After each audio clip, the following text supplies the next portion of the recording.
لا هادي له واشهد ان لا اله الا الله واشهد ان محمدا عبده ورسوله اما بعد فقد قال الله تعالى في كلامه العزيز اعوذ بالله من الشيطان الرجيم يا ايها الناس اتقوا ربكم الذي خلقكم من نفس واحده وخلق منها زوجها وبث منهما رجالا كثيرا ونساء واتقوا الله الذي تساءلون به والارحام ان الله كان عليكم رقيبا يا ايها الذين امنوا اتقوا الله حق تقاته ولا تموتن الا وانتم مسلمون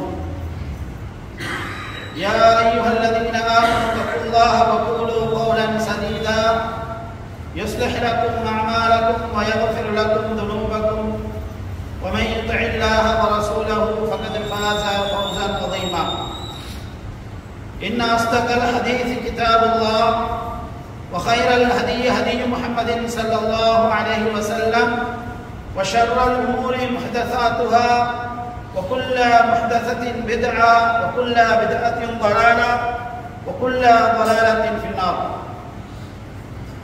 இவ்வுலகை படைத்து பரிபாலித்துக் கொண்டிருக்கக்கூடிய ஏகவல்ல நாயன் அல்லாஹ் ஒருவனுக்கே புகழ் அனைத்தும் அல்ஹம்துலில்லாஹ். இவ்வுலகிற்கு இறுதி தூதராக அனுப்பப்பட்ட எம்பெருமானார் முஹம்மது ஸல்லல்லாஹு அலைஹி வஸல்லம் அவர்கள் மீதும் அவருடைய வழிமுறையை பின்பற்றி வாழ்ந்த சஹாபாக்கள், தாபிஈன்கள், தபஉ தாபிஈன்கள், இன்னும் முஃமினான நல்லடியார்கள் அனைவர் மீதும் அல்லாஹ்வின் ஸலாத்தும் சாந்தியும் என்றென்றும் நிலவட்டுமாக என்று இறைவனை பிரார்த்தித்தவனாக புனிதமிக்க ஜும்ஆவை மேலாக மதித்து அல்லாஹ்வுடைய இறை இல்லம் நாடி வந்திருக்கும் என் அன்பு சகோதரர்களே, அல்லாஹ்வின் நல்லடியார்களே, அல்லாஹ்வுடைய தூதர் ஸல்லல்லாஹு அலைஹி வஸல்லம் அவர்களும் எந்த நல்ல காரியங்களை நம்முடைய வாழ்விலே எடுத்து நடந்து கொள்ளுமாறு ஏவி இருக்கின்றார்களோ அவைகளை நாம் எடுத்து நடந்து கொள்ளுமாறும், எத்தீய காரியங்களை தவிர்த்து கொள்ளுமாறு எம்மை எச்சரிக்கை செய்திருக்கின்றார்களோ அவைகளை நாம் முற்றாக தவிர்த்து கொள்ளுமாறும் முதலில் எனக்கும் அப்பால் உங்களுக்கும் அன்புடன் உபதேசம் செய்கின்றேன். கண்ணியத்துக்குரிய இஸ்லாமிய சகோதரர்களே, அல்லாஹ்வின் நல்லடியார்களே, மனிதன் என்ற வகையிலே நாம் நாளாந்தம் ஒவ்வொரு செயற்பாடுகளையும் செய்த வண்ணம் இருந்து கொண்டிருக்கின்றோம். அந்த செயற்பாடுகளை செய்கின்ற பொழுது நம்முடைய மூளைக்கு தெரியாமல், நம்முடைய சிந்தனைக்கு தெரியாமல் யாருமே எந்த செயல்களையும் செய்வது கிடையாது. நாம் என்ன செயலை செய்வதாக இருந்தாலும் அந்த செயற்பாடுகளுக்கு நம்முடைய மூளை அனுமதி கொடுக்கின்றது. அந்த மூளையும் அது தெரிந்ததாக இருக்கின்றது. அப்படி அந்த மூளைக்கு நாங்கள் தெரிவித்தாலும் சரி, தெரிவிக்காவிட்டாலும் சரி, நாம் நம்முடைய மனோ இச்சையினுடைய அடிப்படையில் என்று சொல்லுவார்கள். மனோ இச்சையினுடைய அடிப்படை என்று சொன்னால் நம்முடைய மனது வேறு, மூளை வேறு என்று சொல்லி ஒரு கோட்பாடு அங்கே வந்துவிடும். ஆனால் மனது வேறு, மூளை வேறு என்று கிடையாது. மனிதன் மூளையில் எதை சிந்திக்கின்றானோ அதனைத்தான் அவனுடைய செயல் ரூபத்திலே கொண்டு வருகின்றான். அது மனநிலையோடு சம்பந்தப்படுத்தி இருக்கின்றார்கள் என்று சொன்னால் மனதினால் நாங்கள் எதையும் என்ன செய்வது கிடையாது, செய்வது கிடையாது. ஆனால் காலம் காலமாக என்ன செய்யப்படுகின்றது, மனதுக்கும் தெரிந்தது என்று சொல்லி இந்த சமூகம் என்ன செய்கின்றது, சொல்லிக் கொண்டிருக்கின்றது. ஆனால் மனது எதையுமே சொல்லுவது கிடையாது, எதையுமே சிந்திப்பது கிடையாது. எல்லாமே மூளையோடு சம்பந்தப்பட்டதுதான் என்ற விடயத்தை நாங்கள் தெரிந்து வைத்துக் கொள்ள வேண்டும். அன்புக்குரிய இஸ்லாமிய சகோதரர்களே, இந்த மூளை என்பது நம்முடைய செயற்பாட்டுக்கு பின்னால் இருக்கின்றது. இந்த செயற்பாடுகளை நாங்கள் செய்கின்ற பொழுது சில நேரம் நம்முடைய சிந்தனையோடு மாத்திரம் அது தொடர்புடையதாக இருக்கும். சில நேரம் அந்த செயற்பாட்டுக்கு பின்னால் 2 பேர் 3 பேர் இருப்பார்கள், ஆலோசனை சொல்லி இருப்பார்கள். சில சமயம் பலர்கள் என்ன செய்திருப்பார்கள்,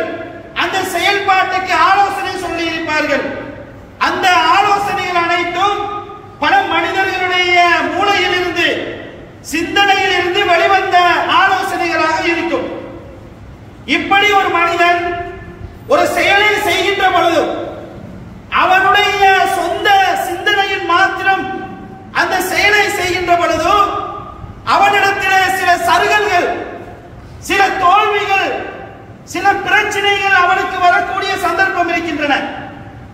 இப்படியான நேரத்திலே அந்த மனிதன் என்ன செய்கின்றான்? தான் சுயமாக எடுத்த ஒரு முயற்சி தோல்வி அடைந்து விட்டது. தோல்வி அடைந்ததன் பிறகு எவ்வாறு தோல்வியை காட்டி மனிதர்களிடத்திலே, தன்னுடைய நண்பர்களிடத்திலே, தன்னுடைய மனைவியிடத்திலே அல்லது தன்னுடைய தந்தையிடத்திலே எவ்வாறு ஆலோசனை கேட்பது என்று சொல்லி அந்த நேரத்தில் என்ன செய்கிறான்? அந்த மனிதன் அந்த நேரத்திலே உடைந்து விடுகின்றான். எப்படி சொல்லுவது? நான் செய்வதற்கு முன்னால் யாரிடமும் ஆலோசனை கேட்காமல் செய்துவிட்டு அதிலே தோல்வி வந்தவுடனே எவ்வாறு நான் திரும்ப மீண்டும் என்னுடைய தோல்வியை சொல்லிவிட்டு எப்படி இந்த தோல்வியிலிருந்து மீண்டு வருவதற்கு ஆலோசனை கேட்பது என்று சொல்லி அந்த இடத்திலே அவன் என்ன செய்கின்றான்? மன உளைச்சலுக்கு ஆளாக்கப்படுகின்றான். அன்புக்குரிய இஸ்லாமிய சகோதரர்களே, எல்லாவற்றையும் காட்டி தந்த இந்த இஸ்லாமிய மார்க்கம் மனிதனுடைய எல்லா செயற்பாடுகளுக்கும், எல்லா சிந்தனைகளுக்கும், எல்லா நடவடிக்கைகளுக்கும், எல்லா காலத்துக்கும், எல்லா மனிதர்களுக்கும், எல்லா கிராமங்கள் உலகத்துக்கே பொருத்தமான நல்ல செய்திகளை தான் இந்த இஸ்லாமிய மார்க்கம் நமக்கு சொல்லி தந்திருக்கின்றது. அந்த வகையிலே நம்முடைய காரியங்களை சரியான முறையிலே செய்ய வேண்டுமாக இருந்தால், நம்முடைய செயற்பாடுகளை நல்ல முறையிலே பலரோடு கலந்து ஆலோசனை செய்து அந்த செயலிலே வெற்றி பெற வேண்டுமாக இருந்தால் இஸ்லாம் என்ன செய்கின்றது? மஷூரா என்று சொல்லக்கூடிய, ஷூரா என்று சொல்லக்கூடிய ஆலோசனை செய்யுங்கள், ஆலோசனை என்று சொல்லக்கூடிய இந்த செய்தியை இஸ்லாம் நபிக்கு கட்டளையாக சொல்லுகின்றது. அன்புக்குரிய இஸ்லாமிய சகோதரர்களே, நபிக்கு மஷூரா செய்யுங்கள் என்பது கட்டளை என்று சொன்னால், சாதாரண மனிதர்களாகிய எமக்கு இந்த மஷூரா செய்வது, மனிதர்களிடத்தில் ஆலோசனை எடுப்பது எந்த அளவுக்கு முக்கியமானது என்பதை நம்ம ஒவ்வொருவரும் உணர்ந்து கொள்ள வேண்டும் சகோதரர்களே. இன்று நாங்கள் பார்க்கின்றோம், எத்தனையோ இடங்களிலே அமைப்புகள் இருக்கின்றன, குழுக்கள் இருக்கின்றன, சாம்ராஜ்யங்கள் இருக்கின்றன, நாடுகள் இருக்கின்றன, அரசாங்கங்கள் இருக்கின்றன. அத்தனை அரசாங்கங்களிலும், அத்தனை சாம்ராஜ்யங்களிலும், அத்தனை குழுக்களிலும், அமைப்புகளிலும் இன்று பிரச்சனை நிலவி கொண்டிருக்கின்றன. காரணம் என்ன தெரியுமா? குழுவிலே, நாட்டிலே பலர்கள், அறிஞர்கள், பல சிந்தனைவாதிகள் அல்லாஹ்வை நம்பி இருக்கக்கூடிய, பயந்து நடக்கக்கூடிய இறை விசுவாசிகள் இருக்கின்றார்கள். அந்த இறை விசுவாசிகளை, நல்ல பக்குவம் வாய்ந்தவர்களை எல்லாம் விட்டுவிட்டு யார் யாரெல்லாம் கள்ளத்தனத்துக்கு பின்னாலோ அல்லது பிழையான சிந்தனைகளை சொல்லுவார்களோ, சமூகத்தை அதாவது பிளவுபடுத்தக்கூடிய சிந்தனைகளை சொல்வார்களோ, அவர்களுடைய சிந்தனைகளை எடுத்துக்கொண்டு, அவர்களுடைய மஷூராக்களை எடுத்துக்கொண்டு இன்று அவர்களுக்கு பின்னால் ஒரு சமூகம் செல்வதன் காரணமாக அந்த சமூகத்திலே பிரச்சனை, அந்த அமைப்பிலே பிரச்சனை, அந்த குழுவிலே பிரச்சனை, அந்த நாட்டிலே பிரச்சனை. அன்புக்குரிய இஸ்லாமிய சகோதரர்களே, அல்லாஹ் தஆலா திருமறையிலே என்ன தெரியுமா சொல்லுகின்றான்?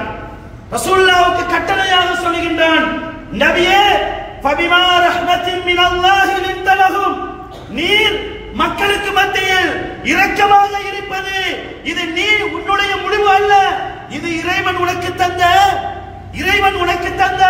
அருட்கொடை என்று ரசூலுல்லாஹ்வுக்கு அல்லாஹ் தஆலா சொல்லுகின்றான். மக்களோடு கனிவாக நடந்து கொள்வது, மக்களோடு பண்பாக நடந்து கொள்வது, மக்களை மதித்து நடப்பது, மக்களை கஷ்டப்பட்டவர்களோடு இரக்கத்தோடு அவர்களை அரவணைத்துக் கொள்வது, நபியே இது அல்லாஹ் தஆலா உங்களுக்கு தந்த கருணை, ரஹ்மத் என்று சொல்லி அல்லாஹ் தஆலா திருமறையிலே சொல்லிவிட்டு சொல்லுகின்றான், வலவ் குந்த ஃபல்லன் வலீதல் கல்பி லன் ஃபது மின் ஹவ்லிக், நபியே நீ கடுகடுத்தவராக இருந்திருந்தால், மனது இறுக்கமுள்ளவராக, கல்லஞ்சக்காரராக நீங்கள் இருந்திருந்தால் உம்மை விட்டு எல்லாரும் பிரிந்து சென்றிருப்பார்கள். அமைப்பு என்று சொல்லி இருந்தாலும் சரி, குழுவாக இருந்தாலும், முஸ்லிம் சமூகம் என்று இருந்தாலும், அங்கே தன்னுடைய மனதை கல்மனதாக்கி கொண்டு, தன்னுடைய முடிவிலே உறுதியாக இருந்து கொண்டு, தனிப்பட்ட முடிவுகளை நபியே நீங்கள் எடுத்துக் கொண்டிருப்பீர்களாக இருந்தால் உங்களுக்கு பக்கத்தில் யாருமே இருக்க மாட்டார்கள். உங்களை விட்டு எல்லாரும் விரண்டோடி இருப்பார்கள். நீங்கள் மாத்திரம் தான் தனிமையிலே இருந்திருப்பீர்கள் என்று அல்லாஹ் தஆலா சொல்லிவிட்டு சொல்லுகின்றான், ஃபஅஃபு அன்ஹும் வஸ்தக்பிர் லஹும், அவர்களை மன்னித்து நடங்கள், அவர்களுக்காக வேண்டி பாவ மன்னிப்பு தேடுங்கள், வஷாவிருஹும் பில் அம்ரி, அவர்களுடைய விடயத்திலே மஷூரா செய்து முடிவெடுங்கள், ஃபைதா அஸம்த ஃபதவக்கல் அலல்லாஹ், இதுதான் முடிவு என்று சொல்லி மூமின்களோடு ஆலோசனை செய்துவிட்டு நீங்கள் ஒரு முடிவை எடுத்து விட்டீர்கள் என்று சொன்னால் தவக்கல்து அலல்லாஹ், இதற்கு பிறகு வரக்கூடிய தோல்வி எல்லாம் அல்லாஹ் பார்த்துக் கொள்ளட்டும் என்று சொல்லி அல்லாஹ்வின் மீது நம்பிக்கை வைத்தவர்களாக நீங்கள் முடிவு எடுங்கள். அந்த நேரத்தில் நீங்கள் கட்டாயம் மூமின்களோடு ஆலோசனை செய்து கொள்ளுங்கள் என்று அல்லாஹ் தஆலா ரசூலுல்லாஹ்வை பார்த்து கட்டளையாக சொல்கிறார் என்று சொன்னால், மஷூரா செய்வது, ஆலோசனை செய்வது ஒரு சாதாரண ஒரு விஷயமா இஸ்லாத்திலே? நாங்கள் சிந்திக்க வேண்டும் சகோதரர்களே. நம்முடைய குடும்பம் இருக்கின்றது, என்னுடைய தனிப்பட்ட விடயங்கள் இருக்கின்றன, அதே போன்று ஏனைய விடயங்கள் இருக்கின்றன.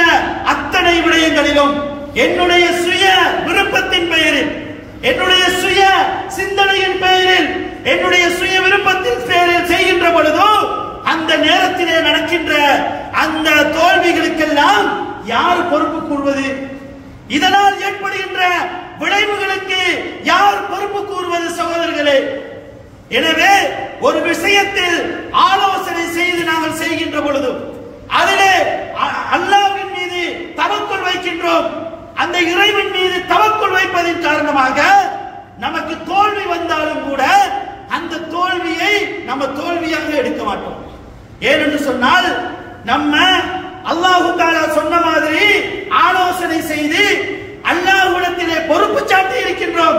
அதன் பிறகு இந்த உலகத்திலே தோல்விக்கு பின்னால் இறைவன் நன்மையை தருவான் என்ற அந்த நம்பிக்கையோடு நம்ம இருப்போம்.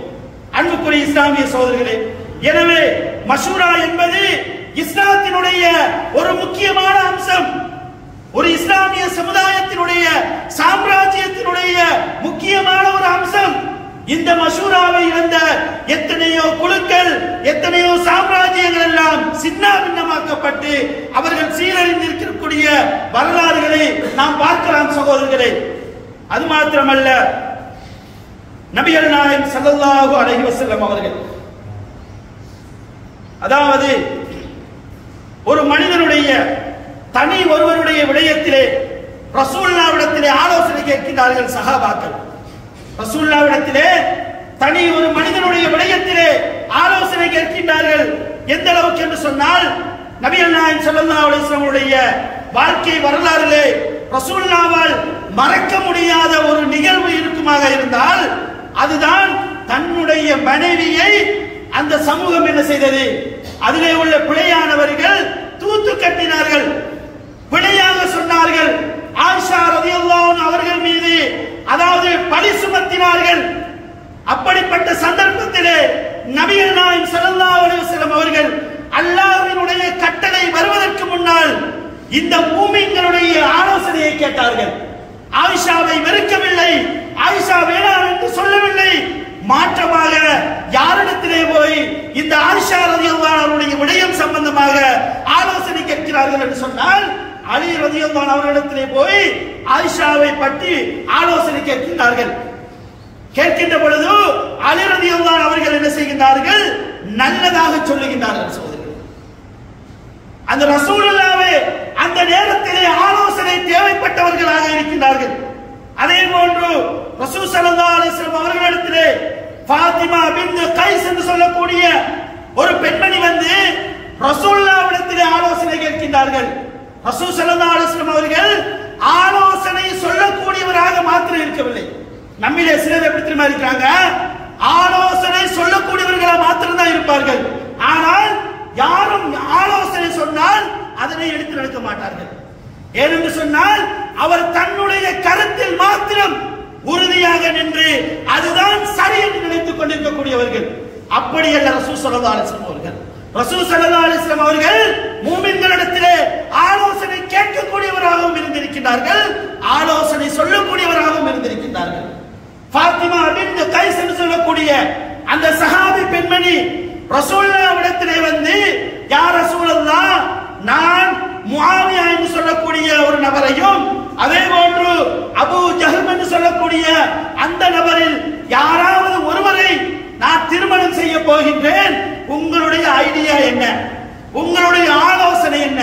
ரசூலுல்லாஹ் அந்த இடத்திலே நபியாக நின்று பதில் சொல்லவில்லை. எப்படி பதில் சொல்லுகின்றார்கள்?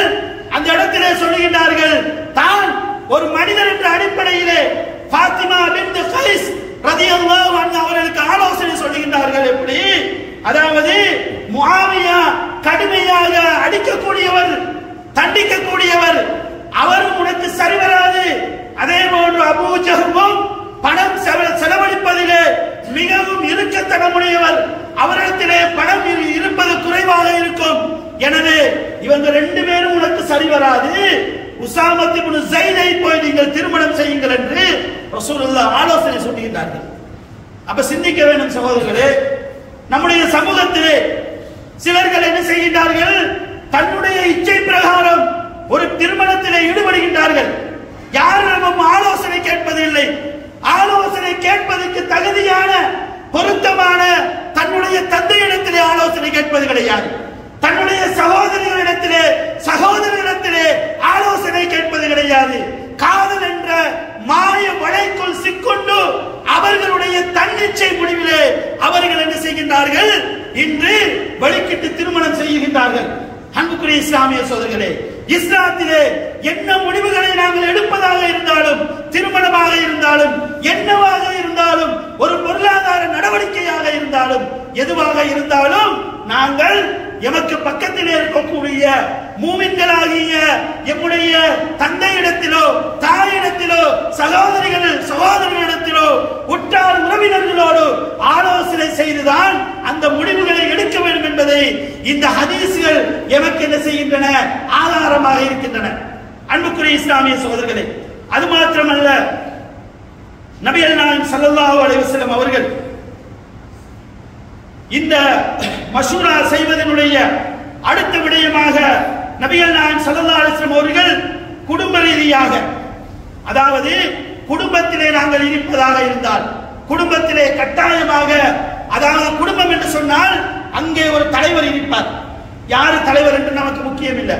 தலைவர் என்று சொன்னால் ஒன்று தகப்பன் இருப்பார். தகப்பன் இல்லை என்று சொன்னால் அங்கே ஒரு மூத்த ஆண் பிள்ளை யாராவது ஒருவர் அந்த குடும்பத்தை நிர்வகிக்கக்கூடிய ஒரு தலைவர் இருப்பார். அப்படியான அந்த குடும்பத்திலே அந்த தலைவர் ஒரு முடிவை எடுக்கின்ற பொழுது தன்னுடைய தாயிடத்திலோ தன்னுடைய சகோதரர்களிடத்திலோ ஆலோசனை செய்து கட்டாயம் என்ன செய்ய வேண்டும்? இந்த இஸ்லாத்தினுடைய அடிப்படையின் பெயரிலே நாங்கள் ஆலோசனை செய்துதான் அங்கே முடிவுகளை எடுக்க வேண்டும். சில தகப்பன்மார்கள் என்ன செய்வார்கள்? தன்னுடைய பிள்ளைகளை, பெண் பிள்ளைகளை, ஆண் பிள்ளைகளில் அது ஏற்படுவது குறைவு. பெண் பிள்ளைகள் என்ன செய்வார்கள்? தன்னுடைய சொந்த விருப்பத்தின் பெயரிலே பெண் பிள்ளைகள் என்ன செய்வார்கள்? திருமணம் முடித்துக் கொடுப்பார்கள். நபிகள் நாயகம் ஸல்லல்லாஹு அலைஹி வஸல்லம் அவர்கள் அதனை தடுத்தார்கள். ரசூலுல்லாஹ் சொன்னார்கள், ஆமிருன் நிஸா ஃபீ பனாத்திஹின்ன, உங்களுடைய பெண்களை, உங்களுடைய பெண் பிள்ளைகளுடைய விடயத்திலே அவர்களை ஏவுங்கள். அவர்களுக்கு என்ன விடயம் தேவை, யாரை முடிக்கணும், எப்படிப்பட்டவர்களை திருமணம் செய்யணும் என்ற ஆலோசனைகளை உங்களுடைய பெண் பிள்ளைகளிடத்திலே கேளுங்கள் என்ற அடிப்படையில் ரசூலுல்லாஹ் பெண்மணிகளுக்கு கட்டளை என்று சொல்லி சஹாபாக்களுக்கு சொன்னார்கள். அன்புக்குரிய இஸ்லாமிய சகோதரர்களே, நாங்கள் பார்க்கின்றோம் உம்முல் மூமினீன் ஹதீஜா ரலியல்லாஹு அன்ஹா அவர்கள் எந்த அளவுக்கு ரசூலுல்லாஹ்வுக்கு ஆலோசனை சொல்லக்கூடிய, ஆலோசனை சொன்ன ஒரு பெண்மணியாக, ஒரு மனைவியாக இருந்திருக்கிறார்கள். நமக்கு தெரியும் ரசூலுல்லாஹ்வுடைய ஆரம்ப நிலை, வகை இறங்கின சந்தர்ப்பத்திலே ரசூலுல்லாஹ் எனக்கு என்ன நடந்தது என்று தெரியாமல் திடுக்கிட்டு பயந்து கடும் காய்ச்சலோடு வீட்டுக்கு வருகின்றார்கள். அந்த நேரத்திலே ரசூலுல்லாஹ்வுக்கு ஆலோசனை சொன்னது யாரு? ஹதீஜா ரலியல்லாஹு அன்ஹா அவர்கள் என்ன சொன்னார்கள்? என்னுடைய சாச்சா வரக்கத் இப்னு நௌஃபல் இருக்கின்றார், அவர்கள் முன் சென்ற வேதங்களை பற்றி நல்ல முறையிலே தெரிந்தவர், வாங்க அவரிடத்திலே போய் இது என்ன விடயம் என்று சொல்லி ஒரு விளக்கம் கேட்போம் என்று சொல்லி கூட்டிக் கொண்டு போறாங்க. இது ஒரு ரசூலுல்லாஹ்வுக்கு கிடைத்த, ஆரம்பத்தில் கிடைத்த மாபெரும் ஒரு ஆலோசனை, ஒரு வெற்றி. தன்னுடைய தனக்கு எதுவும் நடந்தது என்று எதுவுமே தெரியாமல் நடுநடுங்கி யாரிடத்திலே கேட்பது, யாரிடத்திலே முறையிடுவது, நான் யார் என்று கூட தெரியாத நிலையிலே இருக்கும் போது கூட அவருக்கு ஆலோசனை வழங்கியது யாரு? தன்னுடைய மனைவி. நம்ம என்ன செய்யறது? நம்முடைய சமூகம் மனைவியை கணக்கே எடுக்கிறது. சில குடும்பங்கள்ல மனைவி என்ன செய்யல, கணக்கே எடுக்கிற இல்ல. எங்கப்பா போறீங்க? நான் எங்க போறேன், ஆலோசனை இல்ல. நான் எங்கேயும் போவேன், அதை நீ தெரிந்து கொள்வதற்கு உனக்கு எந்த தேவையும் கிடையாது. மகன் என்ன சொல்லுவாரு, தம்பி நீ எங்கப்பா போற, அதையே உங்களுக்கு வாப்பாட்ட கேட்பாரு அல்லது உமாட்ட கேட்பாரு. என்ன அவர் எங்க போறது யாருக்கும் தெரியக்கூடாது. நான் என்னுடைய இஷ்டப்படி போவேன், எனக்கு எல்லாம் தெரியும், எனக்கு யாருடைய ஆலோசனையும் தேவையில்லை என்ற தன்னிச்சையோடு இந்த சமூகம் எப்ப வெளிக்கிட்டதோ, இந்த சமூகம் தன்னுடைய முடிவுதான் சரியான முடிவு, அந்த முடிவுக்கு குறுக்கான யாருடைய முடிவு வரக்கூடாது என்று இந்த சமூகம் எப்போது முடிவெடுத்ததோ, இந்த இளைஞர் சமூகம், யுவதிகள் சமூகம் எப்போது முடிவெடுத்ததோ அன்று தொடங்கியது இந்த சமூகத்தினுடைய சீரழிவு. இந்த சமூகத்தினுடைய சீரழிவு நமக்கு தெரியும். சில பெண் பிள்ளைகள் என்ன செய்வார்கள், இன்னைக்கு கிளாஸுக்கா போறியான்னு கேட்டா, நான் இன்னைக்கு கிளாஸுக்கு போவேன், எங்க இப்ப உங்களுக்கு என்ன அப்படின்னு கேட்பாங்க. கேட்டுட்டு கிளாஸுக்கு போவாங்க. பின்னரத்துல வாப்பா என்ன செய்வாரு, தன்னுடைய மகளக்காரன் தேடிக்கொண்டிருப்பார், தன்னுடைய மகளக்காரன் தேடிக்கொண்டிருப்பாரு. என்ன நடக்குது? அந்த பிள்ளையினுடைய செயற்பாடுகள் அனைத்தும் தன்னிச்சையாக அங்கே நடந்திருக்கின்றது. தான் நினைத்த மாதிரி சென்றிருக்கின்றான், தான் நினைத்தவனை விரும்பி இருக்கின்றான். இறுதியிலே தான் நினைத்தவனோடு நினைத்த நேரத்திலே நான் ஓட வேண்டும் என்று சொல்லி முடிவெடுத்திருக்கின்றான். இறுதியிலே கை சேதம். எங்கே வந்து நிற்கின்றால், தன்னுடைய தந்தையினுடைய காலடியில் வந்து நிற்கின்றால். என்ன காரணம்? அந்த பெண் பிள்ளை ஒரு வார்த்தை தன்னுடைய தந்தையிடத்திலே, பாப்பா நான் எனக்கு இப்படியான ஒரு சந்தர்ப்பம், கிளாஸ் போற நேரத்திலே இன்னாரை கண்டு அவரை நான் விரும்பி விட்டேன், இதிலே உங்களுடைய அபிப்பிராயம் என்ன என்று சொல்லி ஒரு வார்த்தை கேட்டிருந்தா அந்த தந்தை என்ன செய்திருப்பார்? சரியான முறையிலே, இஸ்லாமிய விழுமியங்களை பேணக்கூடிய முறையிலே, ஷரியாவினுடைய முறையிலே, ஏதாவது ஒரு முறையிலே அவர் என்ன செய்திருப்பார்? அது சரி என்று ஏற்றுக்கொண்டு அதனை செய்திருப்பார். இல்ல, இது நம்முடைய குடும்பத்துக்கு சரி வராது, நம்முடைய இஸ்லாமிய மார்க்கம், இந்த இஸ்லாமிய சமூகம் என்ற அடிப்படையிலே இது நமக்கு பொருத்தமில்லை அம்மா என்று சொல்லி அவரை ஒதுக்கி இருப்பார், தூரப்படுத்தி இருப்பார். அங்கேதான் தஷாவுர் இல்லையே, ஆலோசனை இல்லையே, அபிப்பிராயம் இல்லையே, எல்லாம் தன்னிச்சையாக நடந்ததினால் இறுதியிலே அந்த பிள்ளைக்கும் கை சேதம், அந்த குடும்பத்துக்கும் கை சேதம். அன்புக்குரிய இஸ்லாமிய சகோதரர்களே, எனவே நபிகள் நாயகம் ஸல்லல்லாஹு அலைஹி வஸல்லம் அவருடைய இந்த நடவடிக்கை, இந்த செயற்பாடுகள் எல்லாம் எந்த அளவுக்கு உறுதுணையாக அவருக்கு இருந்திருக்கிறது என்பதை பார்க்கும் பொழுது நமக்கு விளங்குகின்றது. கட்டாயம் நம்முடைய குடும்பமாக இருந்தாலும் சரி, நண்பர்கள் என்று வருகின்ற பொழுது எல்லா சந்தர்ப்பத்திலும் ஆலோசனை என்பது மிக முக்கியமானது என்பதை நாங்கள் விளங்கிக் கொள்ள வேண்டும் சகோதரர்களே. அல்லாஹ் தஆலா ஒரு விஷயத்தை திருமறையிலே சொல்லுகின்றான். எப்படி என்று சொன்னால், அதாவது குழந்தை பிறந்து அந்த குழந்தைக்கு பால் ஊட்டுவதை மறக்கடிக்கணும். அந்த குழந்தைக்கு பால் ஊட்டுவதை மறக்கடிக்கணும். அந்த பால் ஊட்டுவதை மறக்கடிப்பதை கூட அல்லாஹ் தஆலா திருமறையிலே எப்படி தெரியுமா சொல்லுகின்றான்? ஃபைன் அராதா ஃபிஸாலன் அன் தராதின் மின்ஹுமா. அந்த ரெண்டு பேரும் யாரு? கணவனும் மனைவியும் சேர்ந்து பாலூட்டுவதை நிறுத்துவதை அவர்கள் விரும்பினால், எப்படி விரும்பினால், வத்தஷாவுரின், அவர்கள் ஆலோசனை செய்து. எப்படி அல்லாஹ் தஆலா சொல்றான்? ரெண்டு பேரும் ஆலோசனை செய்றாங்க. என்னுடைய இவர் சொல்றாரு, இந்த மனைவி சொல்றாங்க, என்னுடைய இந்த குழந்தைக்கப்பா 2 வருஷம் நான் பால் கொடுக்கணும் யோசிச்சேன், ஆனா என்னால ஏனாது, என்னுடைய உடம்பு சரிவர மாட்டேங்குது, நீங்க பாக்குறீங்க தானே அப்படின்னு சொல்லி இவர் சொல்றாரு, உண்மையிலே நானும் அதைத்தான் யோசிச்சேன், அது சரி வராதுதான், நம்ம என்ன செய்வோம், பெட்டி பாலை கொடுப்பேன்னு சொல்லி 2 பேரும் ஆலோசனை செய்து, அல்லாஹ் தஆலா அப்படி சொல்றான், 2 பேரும் ஆலோசனை செய்து அந்த பால் குடி மறக்கடிப்பதை நீங்கள் விரும்பினால் ஃபலா ஜுனாஹ அலைஹிமா, அந்த 2 பேர் மீது என்னமில்ல, குற்றம் இல்ல. நீங்க ஆலோசனை செய்யாமல் தனிப்பட்ட ரீதியிலே தாய்மார்கள் தன்னுடைய இஷ்டப்படி தன்னுடைய அழகு போக வேண்டும் அல்லது சுமையாக இருக்கிறது என்று சொல்லி வேற உலக காரணங்களுக்காக வேண்டி தன்னுடைய இச்சைப்படி அந்த பெண் பிள்ளைக்கு பாலை நிப்பாட்டினால் அது குற்றம் என்பது இந்த வசனத்தினுடைய அடுத்த கருத்து என்பதை நாங்கள் விளங்கிக் கொள்ள வேண்டும். அல்லாஹ் தஆலா என்ன சொல்றான்? ரெண்டு பேரும் சேர்ந்து ஆலோசனை செய்தால் குற்றம் இல்ல. நீங்கள் தன்னிச்சையாக அந்த பெண்மணி நான் கொடுக்க மாட்டேன்னு சொல்லி கணவனோடு சண்டையிட்டு கணவனை வெறுத்து உனக்கு என்னடா தெரியும் என்று சொல்லி அவனோடு முரண்பட்டு அதனை அவள் அந்த பால்குடி பறக்கடிக்க செய்வாளாக இருந்தால் அவள் குற்றவாளி என்ற விடயத்தை இந்த வசனத்தினுடைய மறுபக்கமாக நாங்கள் விளங்கலாம் சகோதரர்களே.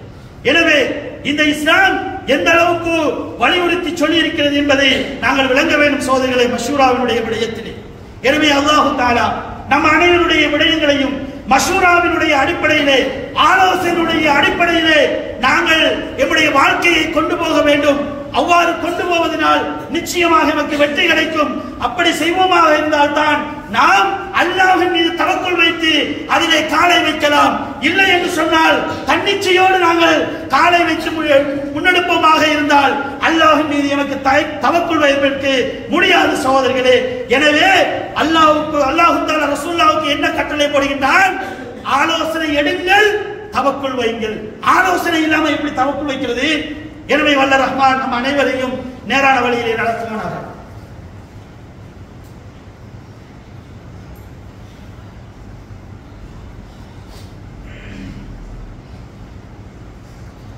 கண்ணியத்துக்குரிய சகோதரர்களே, அல்லாஹ்வின் நல்லடியார்களே, நபிகள் நாயகம் ஸல்லல்லாஹு அலைஹி வஸல்லம் அவர்களுடைய வாழ்க்கை வரலாறை நாங்கள் எடுத்து பார்த்தோம் என்று சொன்னார்.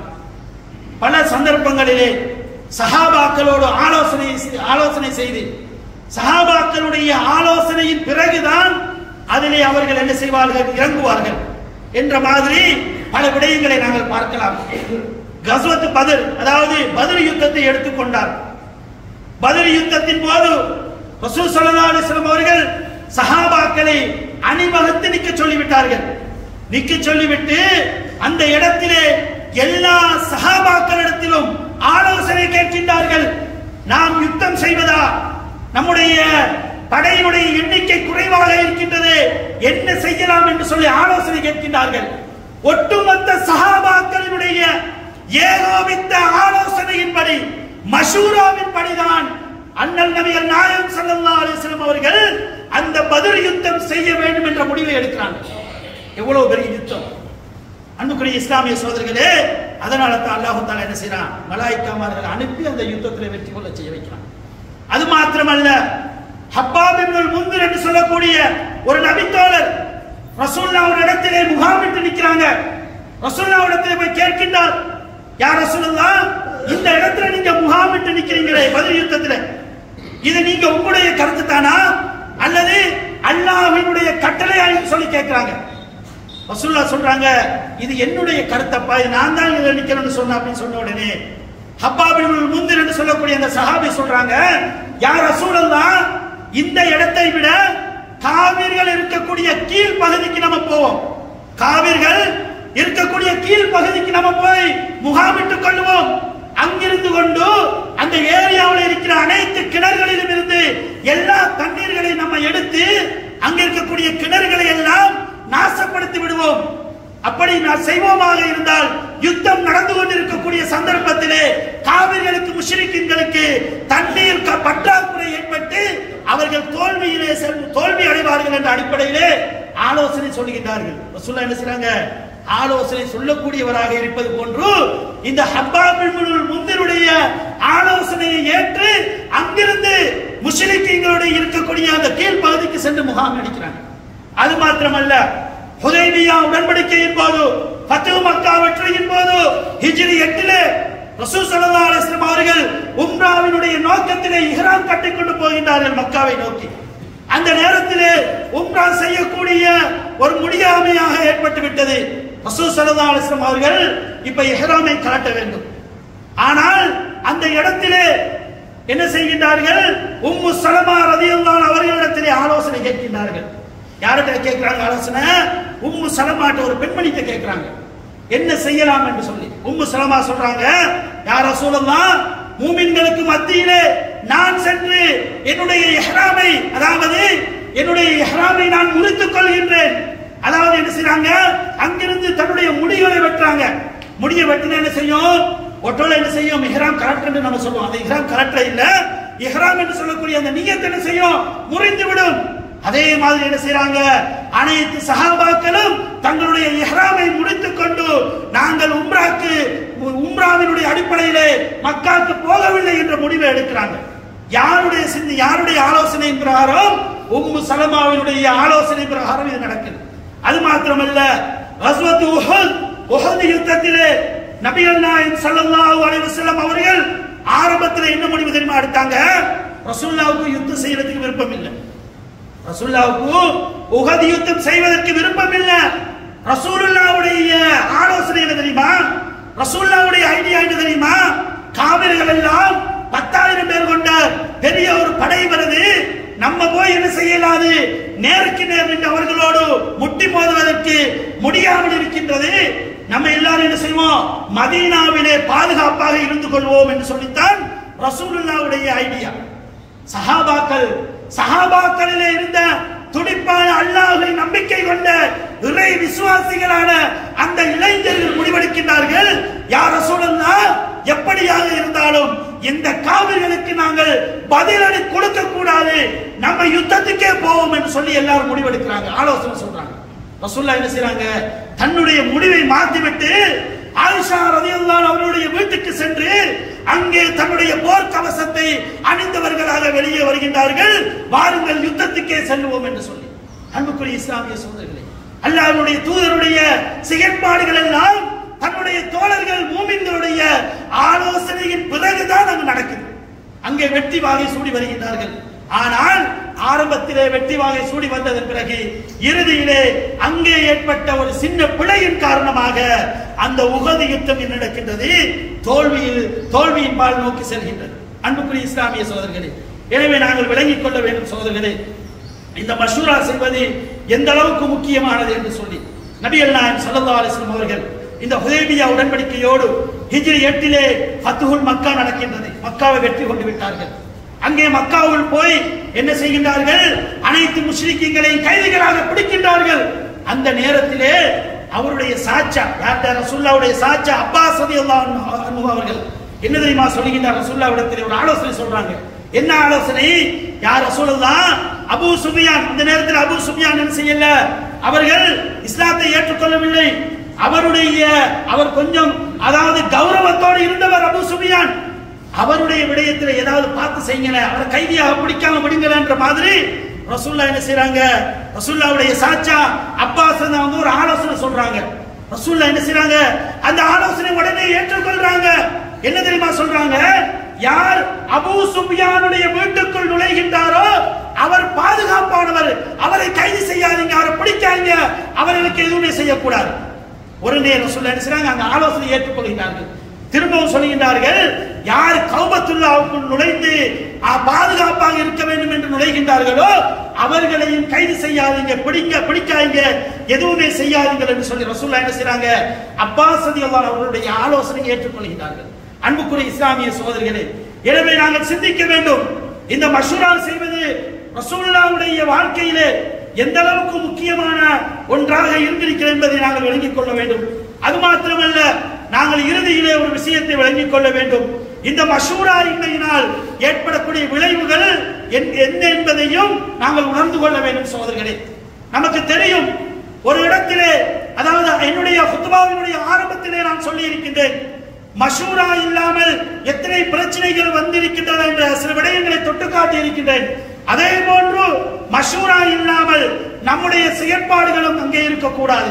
ஏனென்று சொன்னால் மஷூரா என்பது மூமின்களுடைய ஒரு பண்பாகும். மஷூரா எடுப்பது மூமின்களுடைய பண்பாகும். நபி அல்லாஹ் தஆலா திருமறையிலே சொல்லி காட்டுகின்றான், வஅம்ருஹும் ஷூரா பைனஹும் வமிம்மா ரஸக்னாஹும் யுன்ஃபிகூன்.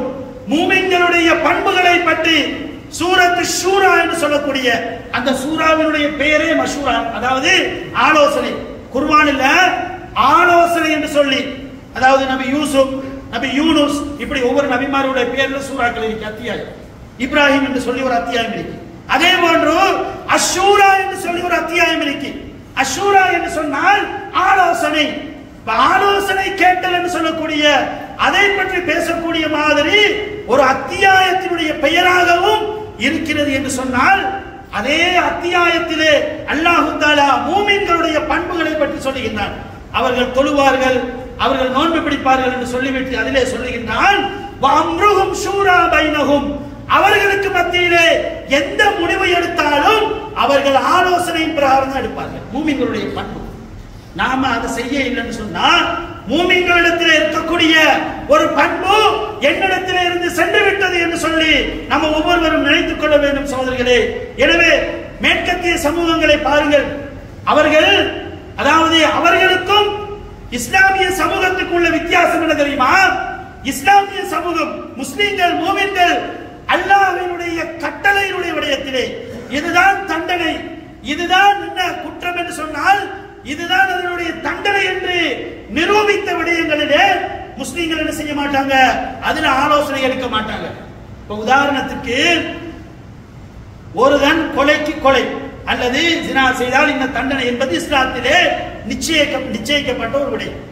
அதுல என்ன செய்ய மாட்டாங்க, கொலைக்கு கொலை என்று சொல்லி நிரூபிக்கப்பட்டு விட்டது, இன்னார் கொலை செய்து விட்டார், அவருக்கு என்ன மரண தண்டனை.